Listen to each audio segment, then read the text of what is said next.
各位觀眾朋友，歡迎返嚟日常補給站。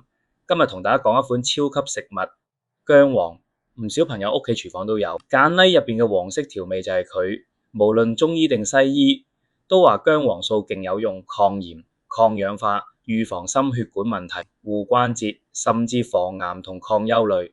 但係問題嚟啦，好多人都混淆薑同薑黃，以為佢哋係孖生兄弟。點樣選擇薑黃？點食先至發揮最大功效？邊啲人啱食先？今集就嚟探討一下薑同薑黃到底有咩分別。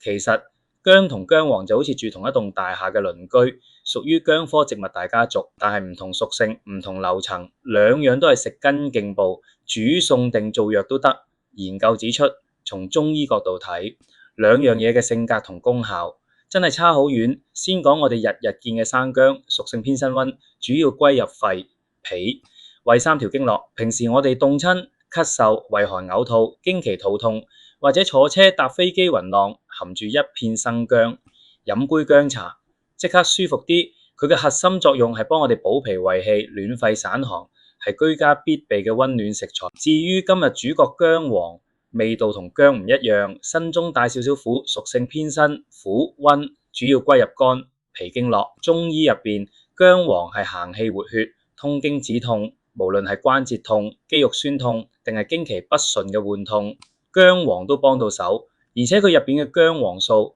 就係咖喱個招牌黃色嘅來源，亦都係西醫研究證實嘅抗炎抗氧化神器。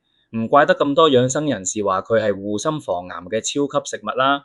大家應該分清楚啦，薑主打溫暖脾胃、散寒止嘔，薑黃主打活血止痛、抗炎抗氧化，兩樣都好有用，但係針對嘅問題完全唔同。再講下薑黃嘅多重身份，佢唔單止係調味料，和成粉可以整咖喱、地獄、沖水飲，仲可以做藥材，幫助疏通經絡、緩解痛痛，甚至係天然嘅色素來源。好多加工食品都會用到，真係一舉多得。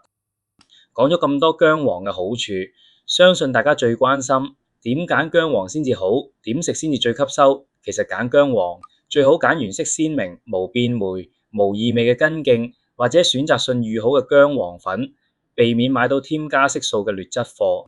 至於食用方法，薑黃素屬於脂溶性成分，建議同油一齊烹煮，例如炒餸、整咖喱，或者搭配黑胡椒。